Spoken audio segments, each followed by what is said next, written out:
오늘 우리에게 주시는 하나님 말씀 구약성경 이사야 55장 8절 한 절 말씀입니다. 이사야 55장 8절 한 절 말씀, 주신 하나님 말씀 제가 봉독해 올리겠습니다. 이는 내 생각이 너희의 생각과 다르며 내 길은 너희의 길과 다름이니라. 여호와의 말씀이니라. 아멘. 아버지 여러분, 지난주 예배 후에 가족들과 특별한 시간 가지셨습니까? 아무 말씀이 없으시네요. 다시 한 번 더 말씀드리지만은 하나님께서는 고개 숙인 남자, 무시당하는 아버지를 결코 원하시지 않으십니다. 성경에 보면은 의미 있는 말씀이 있습니다. 아버지를 향해서 남자답게 강건하라. 믿습니까? 아버지가 여성스러워지면은 큰일 납니다. 모든 아버지들이 하나님이 주신 이 권위를 회복했으면 좋겠습니다. 그리고 아버지의 권위를 회복할 수 있도록 모든 가족들이 사랑과 애정으로 또 아버지들을 대했으면 좋겠습니다. 오늘은 권위 상실을 겪은 이 아버지의 신뢰와 그리고 권위 상실이 가족과 가족 구성원들에게 어떤 영향과 결과를 가져왔는지에 대해서 잠시 한번 살펴보려고 합니다. 하나님께서 주신 엄청난 권위가 유독 너무너무 쉽게 무너져버린 가족의 예가 구약 성경에 나오고 있습니다. 그런데 놀라운 것은 이 불행한 가정이 누구의 가정이었느냐? 이스라엘 역사상 가장 위대했다는 지도자로 지금까지도 추앙받고 있는 바로 모세의 가정입니다. 성경을 읽을 때마다 저는 개인적으로 참 이상하다 느끼는 그런 부분이 있습니다. 그것은 모세급 정도 되는 인물이라면은요, 당연히 모세만큼이나 모세 곁을 지키고 있는 모세의 아내나 모세의 자식들이 성경에 많이 언급되어야 할 것 같습니다. 그런데 성경을 읽어보면은요, 모세의 아내도 모세의 두 아들도 이상하리만큼 언급되는 것이 너무나도 적습니다. 모세 정도의 일을 한 사람이라면은요, 당연히 그의 아내가 큰 역할을 해줘야 되고, 그의 자식들도 아버지를 돕거나 아버지 뒤를 이어서 뭔가를 해야 할 것 같습니다. 하지만 광야 생활 40년 그 기간 가운데서도 모세의 아내와 모세의 자식들이 어떤 일을 했다 구체적으로 언급되는 것이 거의 없습니다. 이상하리만큼 모세의 아내와 모세의 자식들, 다시 말해 모세의 가족들에 대해서는요, 출애굽기부터 시작해서 신명기까지 아무리 성경을 뒤져봐도 제대로 된 어떤 기록이나 이야기가 남아있지 않습니다. 그런데 이상하게도 모세의 가족에 대한 이야기는 이렇게 빈약함에도 불구하고 반대로 모세의 형 아론과 아론의 자식들에 대한 이야기는요, 성경에 너무너무 많습니다. 심지어 별로 중요해 보지도 않는 모세의 누이인 미리암과 그의 남편인 훌에 대한 이야기도 성경은 기록하고 있습니다. 어떻게 하다가 정말 무엇 때문에 모세의 가족들은 이렇게 잊혀져 버린 존재가 되어버린 것일까요? 아론의 자식들이 제사장이 되어서 성경에 화려하게 등장할 때에도 모세의 자식들은요, 뭘 했는지가 정말 궁금할 정도로 언급이 되어 있지 않습니다. 오늘 본문 말씀, 이 말씀을 생각하면서 우리가 분명히 기억해 보아야 할 모세에 대한 이야기가 있습니다.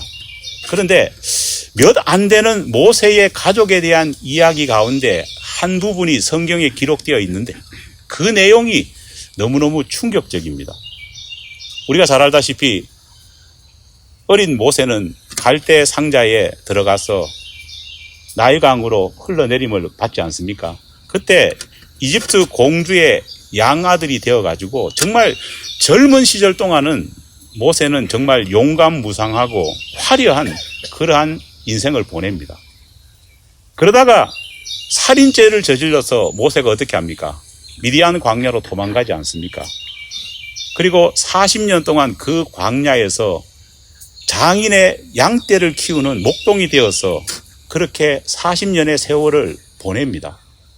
성경 읽어보면은 그렇게 담대하고 용감무상했던 그 젊은 모세가 40년이 지나니까요, 소심하고 두려움 가득한 그런 사람으로 바뀌고 있습니다. 하나님께서 호렙산 떨기 나무 불꽃 가운데서 모세를 부르셔서 출애굽이라고 하는 대업을 맡아라, 소명자로서의 소명을 그에게 줍니다. 그런데 이 소명의 장을 보면은요, 모세의 행동을 보면은 정말 짜증날 만큼 모세가 미적거리는 것을 우리는 볼 수 있습니다. 계속해서 하나님께서는 모세에게 격려합니다. 그러나 모세는 두려움에 사로잡혀가지고 계속 딴청을 비웁니다.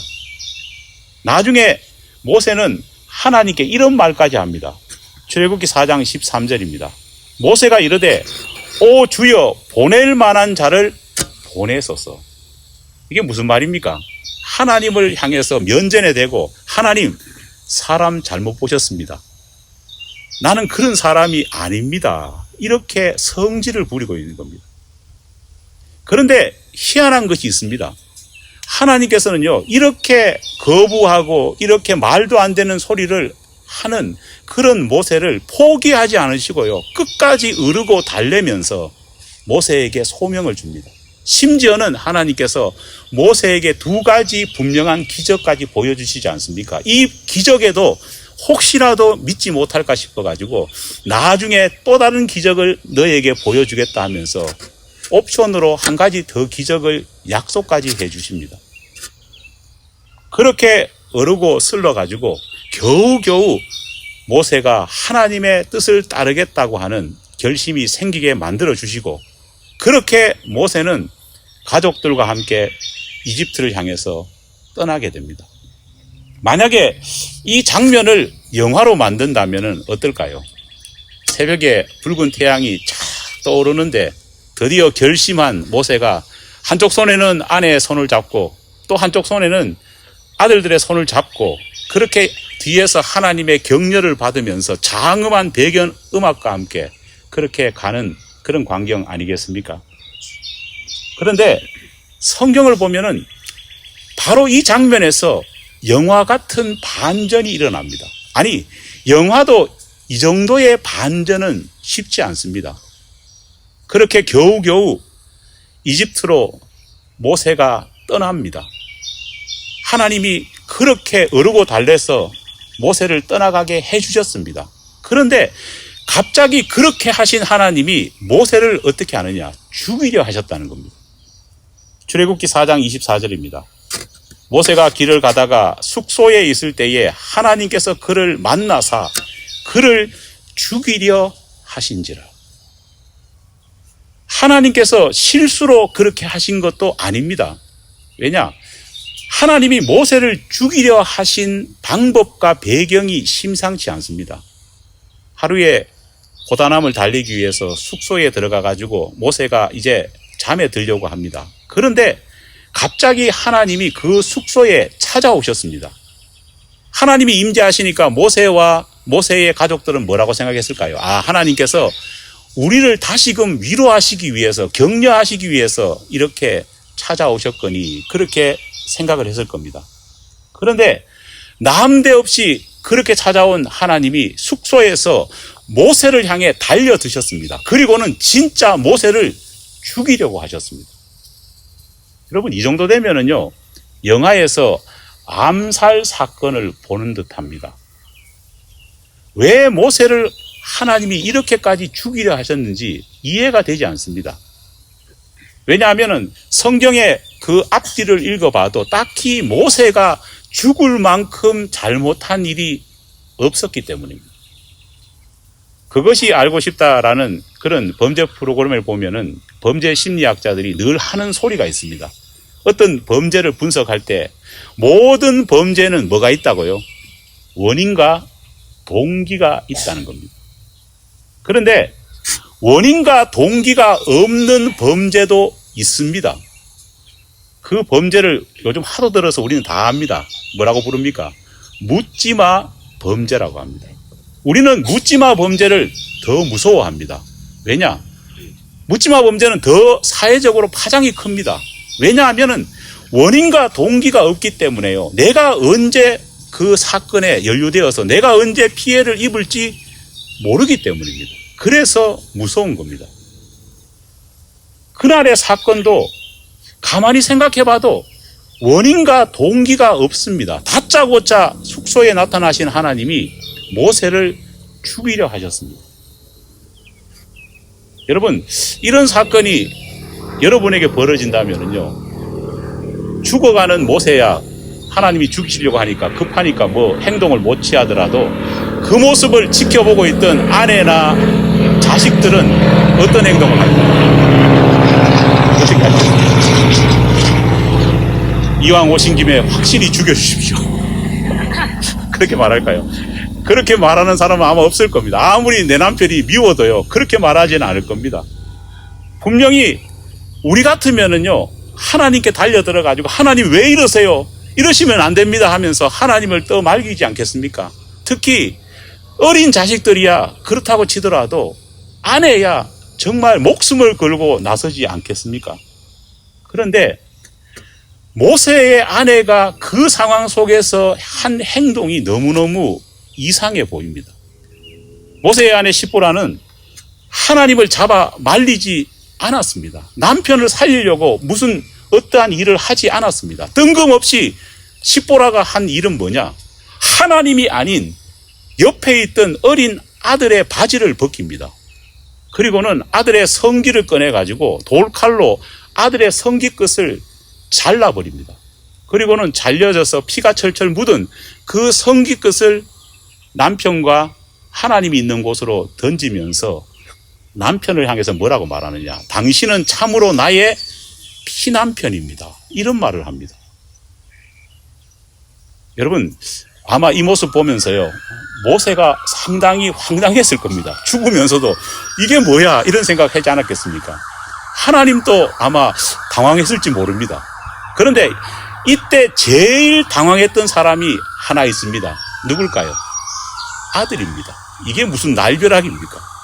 아버지가 죽어가는 것도 정말 두렵게 바라보고 있는데 갑자기 어머니가 자신을 덮치더만 자기 고추 끝을 잘라가지고 아버지 쪽으로 던져버리는 겁니다. 여러분 얼마나 황당했겠습니까? 도대체 이게 무슨 일일까요? 한 가지 확실한 것이 있습니다. 그것은 시보라만큼은 하나님께서 남편을 왜 죽이려고 하는지 그 이유를 알고 있었다는 겁니다. 그렇기 때문에 모세를 무턱대고 살리려는 것이 아니라 아들의 몸에서 할례를 행했다는 겁니다. 아들에게 왜 시보라는 이렇게 긴급 할례를 일사천리로 행했을까요? 그걸 보면 뭔가를 알고 있다는 겁니다. 모세를 죽이려고 하신 하나님의 의도에는 분명 할례라고 하는 사건과 연관이 되어 있음을 알 수 있습니다. 더 충격적인 것은요, 남자아이의 할례를 지금 누가 행했습니까?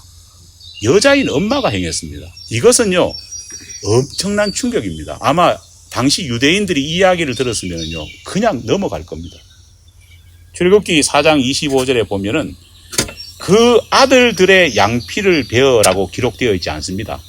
모세에겐 2명의 아들이 있지 않습니까? 아들들의 양피가 아니라 그 아들의 양피, 단수로 기록되어 있습니다. 그걸 보면은 2명의 아들 가운데에 1명의 아들에게 할례를 행했음을 알 수 있습니다. 그렇다면은 2명의 아들 가운데에 도대체 누가 긴급 할례를 받은 것일까요? 바로 2번째로 태어난 둘째 아들입니다.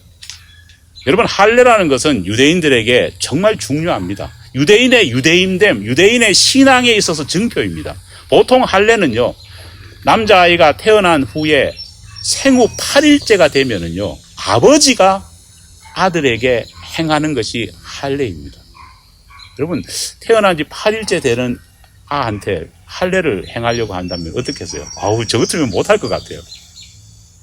그런데 하나님께서 그것을 명령하셨습니다. 8일밖에 되지 않는 그 핏덩이에 고추를 잘라가지고 정말 믿음을 표한다. 쉽지 않은 일입니다. 그런데 출애굽기 2장 21절로 22절 말씀 보면은요, 모세와 십보라는 미디안 그 장인의 집에 있을 때 첫 번째 얻은 아들 게르솜에게 할례를 행합니다. 태어난 지 처음 얻은 그 자식에게 모세는 아버지로서 할례를 행하는 겁니다. 아마 모세도 엄마였던 십보라도 이 일을 하면서요, 엄청나게 충격을 받았을 겁니다. 그리고 출애굽기 4장을 보면은 어느덧 모세와 십보라에게는 한 명의 아들이 더 태어납니다. 둘째 아들 이름이 엘리에셀입니다. 그런데 첫째 아들에게는 생후 8일째 되던 날 할례를 행하였다는 기록이 있는데 둘째 아들에게는 할례를 행했다는 기록이 없습니다. 다시 말해 둘째 아들은 할례도 행하지 않고 애굽으로 출발했다는 것을 알 수 있습니다. 여러분, 한번 물어볼게요. 생후 8일째 되던 날 둘째 아들에게는 왜 모세가 자기 손으로 할례를 행하지 않은 것일까요? 왜 하나님의 이 중요한 명령을 모세는 그냥 스킵해 버린 것일까요? 하나님께서 남편을 죽이려고 하는 그 급박함 속에서 정확하게 둘째 아들에게 할례를 행하지 않았다는 것을 기억하고 십보라가 바로 할례를 행했다는 것은요, 바로 그녀 자신도 이 할례를 행하지 않은 것이 잘못되었구나. 그녀 자신도 이 두 번째 아들에게 할례를 행하지 않았던 원인 제공자가 누구라고요?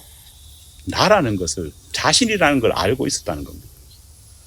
성경에는 둘째 아들에게 왜 할례를 안 했느냐, 그것을 기록하고 있지는 않습니다. 하지만 저는 성경을 읽어보면서 능히 짐작할 수 있습니다. 왜냐? 결혼 생활 저도 오래 하다 보니까 그 집안에 무슨 일이 일어날지 상상을 해봅니다. 첫째 아들 게르솜에게 결혼한 지 얼마 되지 않아가지고 태어나가지고 할례를 행합니다. 정말 8일밖에 안 된 그 핏덩이에게 할례를 행하는 것 차마 부모로서 못할 짓 아닙니까? 그 아이를 누가 안고 있었을까요? 엄마가 안고 있었을 겁니다. 아버지는 돌칼을 들어서 시작하면 애가 죽으라고 소리 지르면요, 그 버둥거리는 아이를 누가 막았었겠습니까? 엄마가 다 막았었을 겁니다. 피를 철철 흘리면서요, 죽으라고 우는 그 아이를 보면서요, 분명히 십보라는 이런 생각을 했을 겁니다. 엄청 충격을 받은, 아이보다 더 충격받은 이 십보라는 내 평생에 다시는 이 짓을 어떻게 해요? 하지 않으리라. 내 눈에 흙이 들어가기 전까지는 이거 안 한다. 마음속에 결단했을 겁니다. 그리고 둘째 아들이 태어났습니다. 난지 8일이 되는 날이 가까우니까요, 십보라의 마음속에 뭐가 생겼습니까? 아이고, 이거 어떡하나. 걱정거리가 생겼습니다. 8일이 되니까 모세는 당연히 해야 되니까 돌칼을 가지고 아들 앞에 섭니다. 그때 모세가 십보라에게 아들을 잡으라고 말했을 때 십보라는 어떻게 했을까요? 남편 말을 듣지 않았을 겁니다. 가장으로서의 권위도 무너졌고, 가장으로서 하나님이 명령하신 하나님의 명령도 그 앞에서 무너져 버린 겁니다. 십보라는 내가 싫어하니까 이 일을 할 수 없다고 고집을 피우는 겁니다. 여러분, 아내와 남편의 이 할례를 두고 분쟁이 일어나가지고 싸움이 붙는데 누가 이겼을까요? 남편은 절대 못 이깁니다. 보통 보면은 남편이 이길 수가 없습니다. 여자는 약해도 더욱이 누가 강합니까? 어머니는 강합니다. 아내인 여자는 더러더러 이길 수는 있어도 어머니가 났으면은요, 이거는 감당이 불가능합니다. 아무리 모세라고 할지라도 아내를 이길 수 없었습니다. 아무리 민족의 영웅, 앞으로 바로에게 당당하게 나서서 말씀을 선포할 그런 사람이라고 할지라도 아내 앞에서는 힘을 쓸 수 없었습니다. 실제로 또 이때 벌써 모세의 나이가 몇 살입니까? 80이 가까워옵니다. 나이도 들었습니다. 심지어 이 부부싸움이 일어난 장소가 어디입니까? 모세의 홈코트가 아닌 아내의 홈그라운드입니다. 바로 처가살이를 하고 있지 않습니까? 싸움이 붙으면은요, 사람들이 말리려고 달려올 것 아닙니까? 누구 편을 들까요? 다 아내 시보라 편을 들 사람들밖에 없는 겁니다. 결국은 모세는 아내의 성화에 이기지 못해서 둘째 아들의 할례를 행하지 못했습니다. 둘째 아들은 할례를 받지 않은 채 그냥 자랍니다. 그런데 할례를 생일이 올 때마다 시보라는 뭐를 생각했을까요? 남편에게 위대한 승리를 한번 맛본 시보라는요, 점점 더 모세를 향한, 남편을 향한 뭐가 세질까요? 발언권이 세지기 시작합니다. 이거는 성경에 기록 안 돼 있어도 우리가 다 경험적으로 아는 겁니다.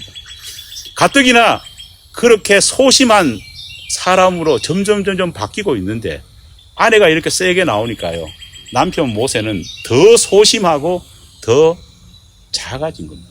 그래도 다행인 것은 하나님이 소명을 주셔서 이집트로 가라 그렇게 명령했을 때 마지막 최후의 한마디는 안 해서 저는 정말 다행입니다. 무슨 말이냐? 집에 가서 시보라한테 물어보겠습니다. 이 말은 안 했다는 겁니다. 보다 못한 하나님께서 직접 개입을 하십니다. 민족의 지도자로서 새로운 삶을 시작하는 모세가 하나님의 말씀을 어긴 상태에서 하나님이 주신 남자로서의 권위, 남편으로서의 권위, 아버지로서의 권위를 잃은 상태에서 어떻게 민족을 이끌어 갈 수 있겠습니까? 그래서 하나님께서는 극약 처방으로 시보라에게 이것을 보여주신 것입니다. 모세를 죽이려 하신 겁니다. 갑자기 남편에게 하나님이 달려들어가지고 하나님이 모세를 죽이려고 하니까 시보라의 머리가 하얘졌습니다. 순간적으로 생각난 것이 할례, 그 할례를 내가 막았구나, 그 생각을 했습니다. 그 순간 시보라는 즉시 돌칼을 들어서 아들의 성기의 표피를 잘라서 하나님과 남편을 향해서 던졌습니다. 자신의 잘못을 바로잡고 싶었던 겁니다. 문제는 뭐냐? 잘못을 바로잡는 것은 좋은데 바로잡는 방법이 어떻습니까? 잘못되었답니다. 그렇게 뉘우쳤다면요, 그 자리에서 머리를 조아려서 하나님 앞에 회개하면서 남편을 시켜서 그 일을 하게 했어야 됩니다. 그런데 급하다고 어떻습니까? 자기가 그 일을 했습니다. 아직까지 뭐가 안 끊겼습니까? 성질이 안 끊겼는 겁니다. 그러면서 마지막으로 한마디 합니다. 당신은 내 뭐라고요? 피남편이다. 당신은 내 피남편이다. 있겠습니까? 아닙니다. 던지면서 성질을 내고 있는 것입니다. 이 사건이 있은 후에 모세는 결국 생명을 건집니다. 그리고 모세는 출애굽의 과업을 이룹니다. 그런데 흥미로운 것이 있습니다. 나중에 이 사건 이후에 시보라와 두 아들은 어떻게 되었을까요? 하나님이 놀랍게 이 시보라와 두 아들을요, 모세와 동행하지 못하게 하시고 어디로 보냅니까? 미디안 친정집으로 보내버리십니다. 출애굽기 18장 2절에 와서야 겨우겨우 시보라와 두 아들이 모세가 있는 곳으로 옵니다. 그것도 하나님이 오라고 해서 온 것이 아니라 모세의 장인 이드로가 돌려보낸 겁니다. 왜냐? 쫓겨나가지고 자기 딸이, 손주들이 이렇게 사는 것이 너무 안타까워 보이니까 남편한테 가라고 해서 온 것입니다. 왜 하나님은 시보라를 이렇게 곁에서 쫓아내버리신 걸까요? 모세 곁에 못 있겠는 걸까요? 그녀가 있는 한은 하나님이 주신 사명을 제대로 이룰 수 없다고 판단했기 때문입니다. 남편을 존중하지 않는 아내는 하나님도 존중하지 않을 겁니다. 반대로 아내를 존중하지 않는 남편은요, 하나님을 제대로 또 존중할 수 없는 겁니다. 그런 모습을 보고 자라난 자식들이 부모를 존중하고 하나님을 존경할 수 있을까요? 결코 없는 겁니다. 그래서 하나님께서는 차라리 시보라를 떠나보내 버리신 겁니다. 여러분, 남자도 여자도 아버지도 어머니도 살다 보면은요, 이 시보라와 같은 이런 짓을 참 많이 합니다. 저도 합니다. 사람에게는 뭐가 있습니까? 고집이 있지 않습니까? 자존심이 있습니다. 그러다 보니까요, 내 뜻을 관철시키려다가 성질이 나면은 하나님의 뜻도 내 뜻에 묻혀버리게 만드는 것이 우리의 모습입니다. 만약에 우리가 내 다시는 그렇게 하나 봐라, 이 결심이 하나님의 뜻과 맞다면은요, 그보다 좋은 결심이 어디 있겠습니까? 하지만은 반대로 그것이 하나님의 뜻과 반대된다면은요, 내 다시는 그렇게 해봐라. 이 말이 하나님을 향해서 반역하는 일이 되어 버린다는 겁니다. 여러분, 우리가 명심했으면 좋겠습니다. 내 기분으로 만든 내 뜻과 분노로 만든 내 뜻이 하나님의 뜻을 억눌러 버리는 그런 어리석음을 범치 않게 해야 할 줄 믿습니다. 내 기분으로 만든 내 뜻, 분노로 만든 내 뜻은 언제나 성경에 보면은 그 결과가 좋지 않습니다. 하나님의 말씀과 내 뜻이 아닌 내 뜻만을 자꾸 주장하고 그렇게 그 뜻을 계속 주장하며 나가다 보면은요, 결국은 그 과정에는 뭐가 없습니까? 하나님의 말씀이 없어져 버립니다.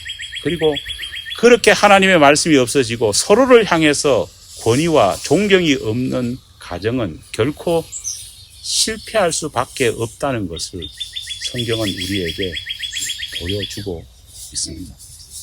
오늘까지 이렇게 남자를 위해 설교를 합니다. 여성도 똑같습니다. 남성도 똑같습니다. 내 뜻을 버리고 하나님의 뜻을 먼저 생각하는 우리 모든 교우들이 되기를 간절히 바랍니다.